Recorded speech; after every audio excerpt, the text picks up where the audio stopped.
Indonesia দক্ষিণ পূর্ব Asia এবং ওশেনিয়ার সঙ্গমস্থলে অবস্থিত পৃথিবীর বৃহত্তম দ্বীপরাষ্ট্র।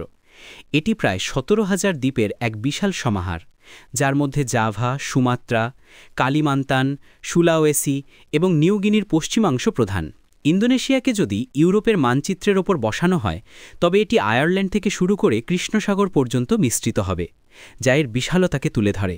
কিন্তু প্রচলিত মানচিত্রগুলোতে মার্কেটর প্রজেকশনের কারণে ইন্দোনেশিয়াকে তুলনামূলকভাবে ছোট দেখায়, যা এর প্রকৃত আকারকে সঠিকভাবে ফুটিয়ে তোলে না। ভাষাগত বৈচিত্র্যে ইন্দোনেশিয়া এক অনন্য উদাহরণ। এখানে প্রায় ৭০০টিরও বেশি ভাষা প্রচলিত, যা সাংস্কৃতিক সমৃদ্ধির এক অসাধারণ দিক। বাহাসা ইন্দোনেশিয়া দেশটির সরকারি ভাষা হলেও জাভানিজ, সুন্দানিজ, বালিনিজ সহ অসংখ্য আঞ্চলিক ভাষা দৈনন্দিন জীবনে ব্যবহৃত হয়। ধর্মীয়ভাবে ইন্দোনেশিয়া বিশ্বের বৃহত্তম মুসলিম সংখ্যাগরিষ্ঠ দেশ। ইসলাম ছাড়াও এখানে হিন্দু, খ্রিস্টান এবং বৌদ্ধ ধর্মাবলম্বীরা শান্তিপূর্ণভাবে সহাবস্থান করে। বিশেষ করে বালি দ্বীপে হিন্দু ধর্মের গভীর প্রভাব লক্ষ্য করা যায়, যা এর প্রাচীন সাংস্কৃতিক ঐতিহ্যকে ধারণ করে। ভৌগোলিকভাবে ইন্দোনেশিয়া প্রশান্ত ও ভারত মহাসাগরের মাঝে এক কৌশলগত অবস্থানে রয়েছে।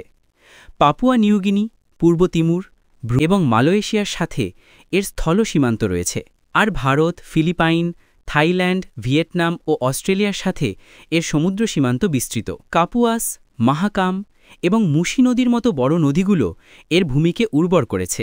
ইন্দোনেশিয়া আগ্নেয়গিরির দেশ হিসেবেও পরিচিত, যেখানে প্রায় ১৩০টিরও বেশি সক্রিয় আগ্নেয়গিরি রয়েছে।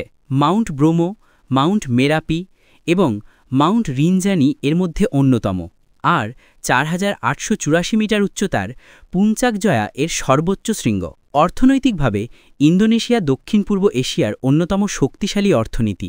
তাদের মুদ্রা রুপিয়া, যা একসময় হিন্দু দেবতা গণেশের ছবি বহন করত।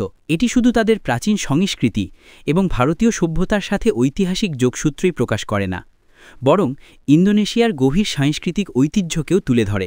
ইন্দোনেশিয়া শুধু একটি দেশ নয়, এটি বৈচিত্র্যময় সংস্কৃতি, ভাষা এবং প্রকৃতির এক জীবন্ত জাদুঘর।